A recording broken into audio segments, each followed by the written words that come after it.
I think you're on to something. I think you're moving the needle. You're not going to be perfect with this, but you got to keep this passion alive.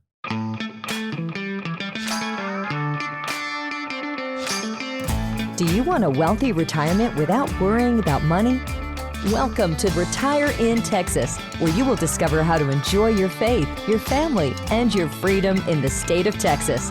And now, here's your host, financial advisor, author, and all-around good Texan, Daryl Lyons.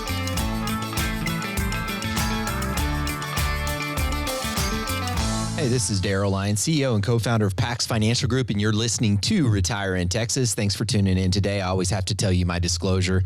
This information is general in nature only. It's not intended to provide specific investment, tax, or legal advice. Visit paxfinancialgroup.com for more information. And also, I always want to remind you that you can connect with a financial advisor.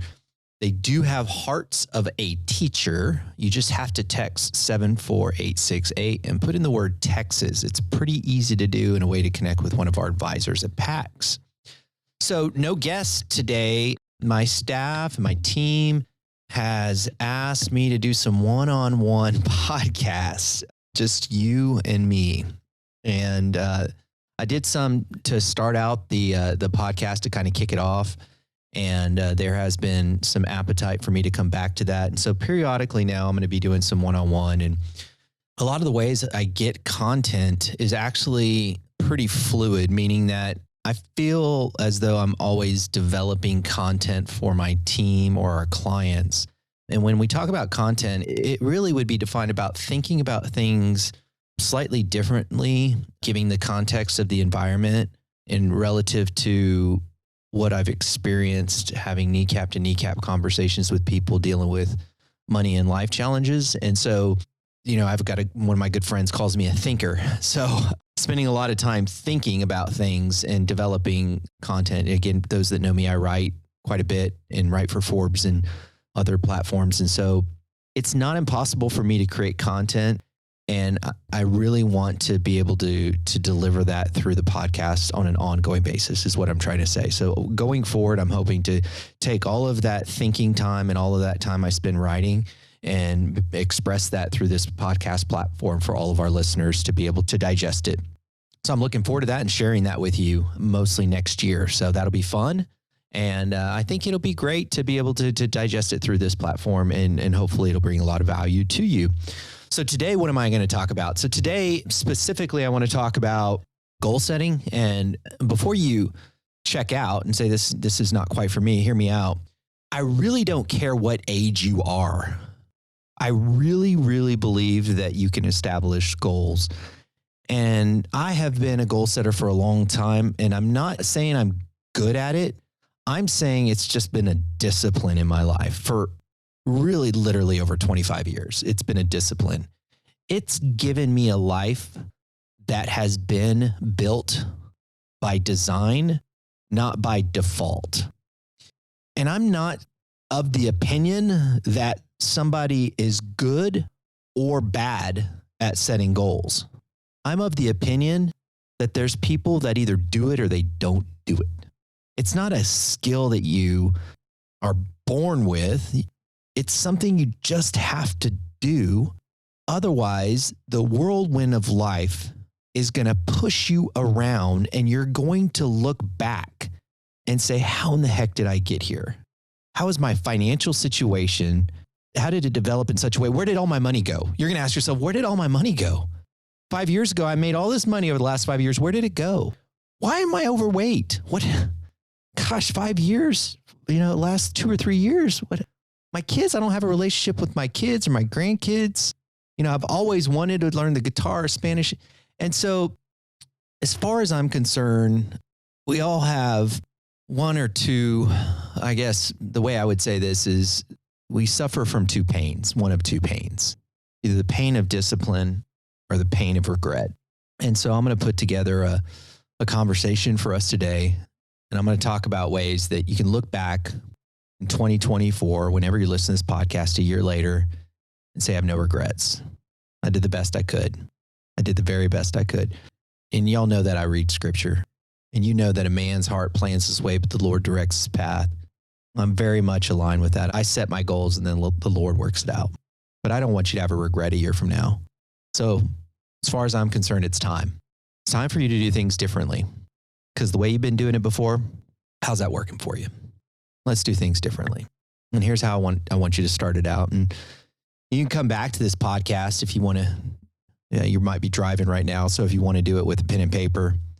But I'd like for you to write down, this is the first brainstorming exercise, and don't rush to this. Just spend some time. Keep a little piece of paper, napkin, notepad. Keep it next to you because over the next week or so, you're going to be writing down everything you want to have, do, and be. Everything you want to have, everything you want to do, and who you want to be. Let's give you some examples here to put some meat on the bones.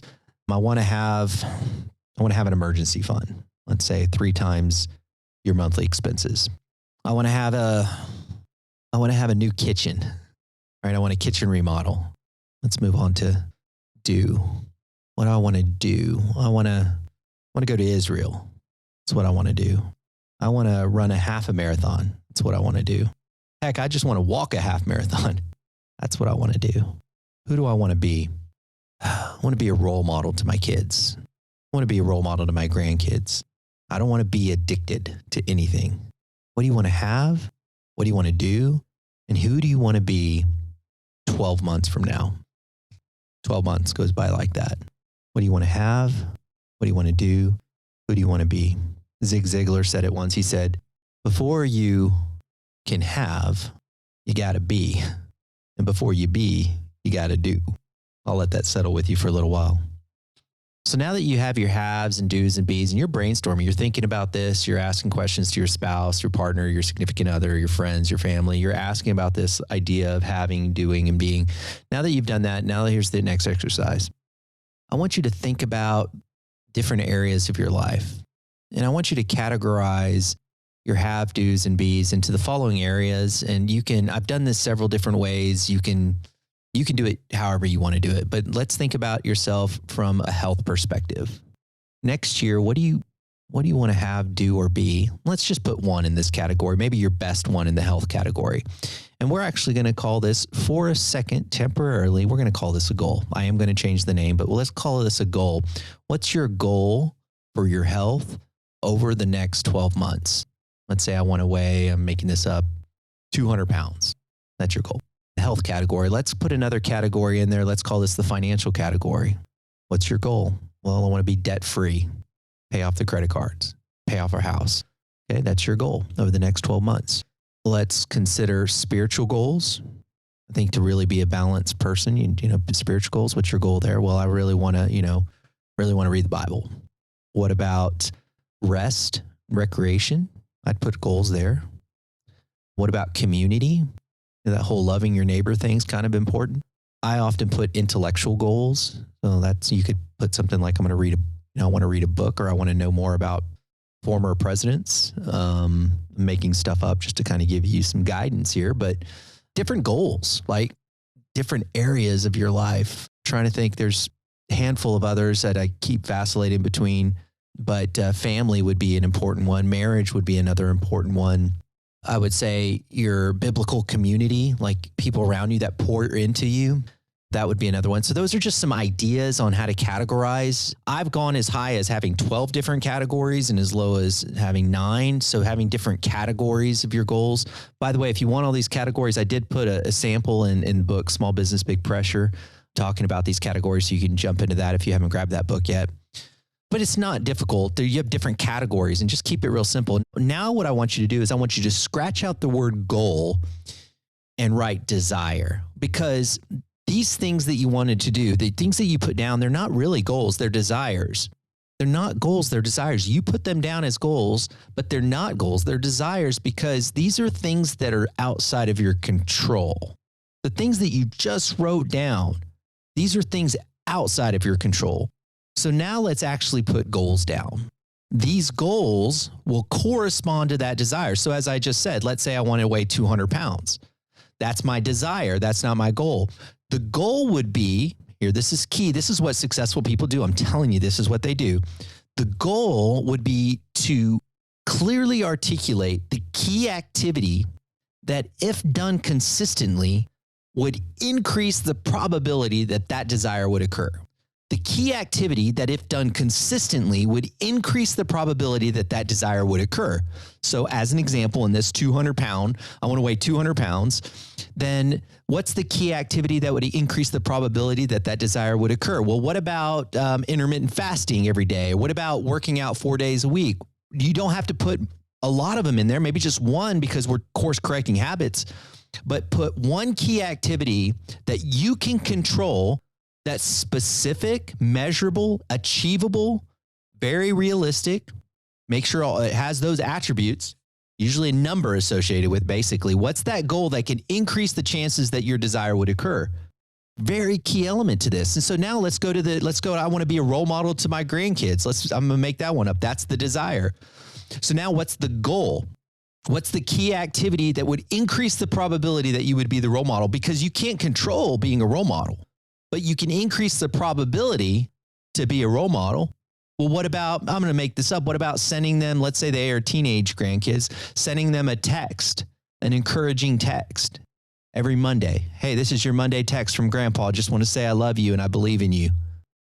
If you do something like that, you're increasing the probability that you will be a role model in 12 months. Is it a guarantee? No, but you're moving the needle in the direction where you'll have a life 12 months from now that was built by design, not by default.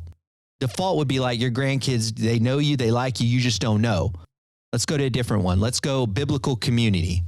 You get to the age, we're all kind of doing our own thing. COVID's happened. We're all we have friends, but we don't know them very well. You've gotten to the point, you go, life is about relationships. So my desire is going to be to have a community of people that I can count on, that I can call friends. Okay, that's your desire. So what's the goal? Okay, what's the goal?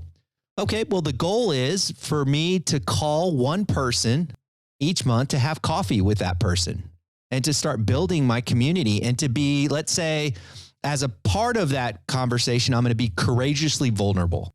So my desire is to create a community of friends, let's say called biblical community, whatever you want to call it, a community of people, because you desire relationships, and a year from now you want to have relationships because you said that's an important part of life.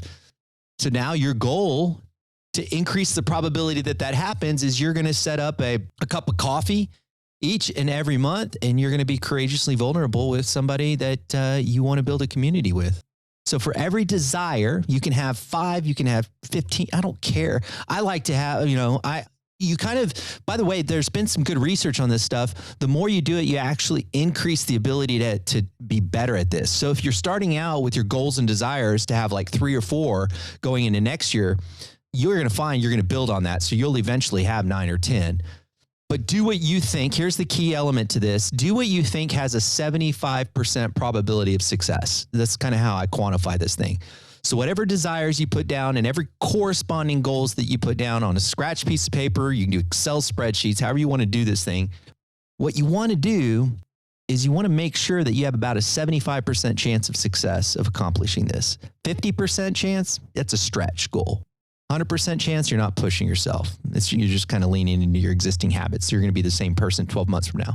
So about a 75% chance of success. Okay. So now last part of it. Okay. And we're coming home here. Goals and desires. You've done your have, do, be's. You've kind of scratched things down. You've asked people, you've started to talk to people. And now you're putting these desires. Maybe on the left side, you've got a bunch of desires, and then you have arrows pointing to your goals, and you're okay. I feel pretty good. I'm going to be a different person 12 months from now. I think you're on to something. I think you're moving the needle. You're not going to be perfect with this, but you got to keep this passion alive. You can't just let this little sheet of paper that you've created and put some thought into, you can't just let it sit there and collect dust. So here's what you got to do. This is what I do. I call it shower power. It's just up to you, but I like it. I dig it because it helps it keep it top of mind. I get this thing laminated. So I put it on a piece of paper. I go to Office Depot. It's a couple bucks. They'll laminate it for you. They may even go, oh, you're doing a shower power. I know who you are. If you go to the one at Stone Oak and 6 Stone 4 in San Antonio, because that's where I do my little shower power. So they laminate my goals and desires. And then I take some tape and I actually put it up in my shower for my wife to see when she's, washing her hair, she sees my goals and desires. I see them. My kids use my shower. They might see them as well. And it just reinforces it every single day. it's not out of sight, out of mind. Because otherwise we just get busy and we just forget about this thing. You don't have to put it in your shower. That's what I do. You could find another place, maybe at your desk, in your truck, in your car, wherever it is, but it's going to be a waste of time if you do this and you don't keep it in front of you. If you do this exercise, you will live a life by design, not by default, because what's going to happen is you do this year after year after year after year, and all of a sudden you're going to be like, I am accomplishing so darn much. And I'm living the best life I could possibly live because I'm just not letting life push me around anymore. Final thought on this, and then I'll close this out. Pray over this. Pray over your goals and desires. I don't like to do anything out of selfish ambition or conceit, but everything should be done with prayer and petition. And so as you're going through this, say, Lord, is this the game plan that you have for me? I'm leaning into it. I don't know. I'm just doing my best trying to figure this thing out, but I want to pray through these goals and desires. Pray through it. Share it with people that are important to you. Make sure that there's agreement. Make sure it's a congruent. And what I mean by that is that it's not overwhelming. You're doing something that you can reasonably accomplish. And then go for it.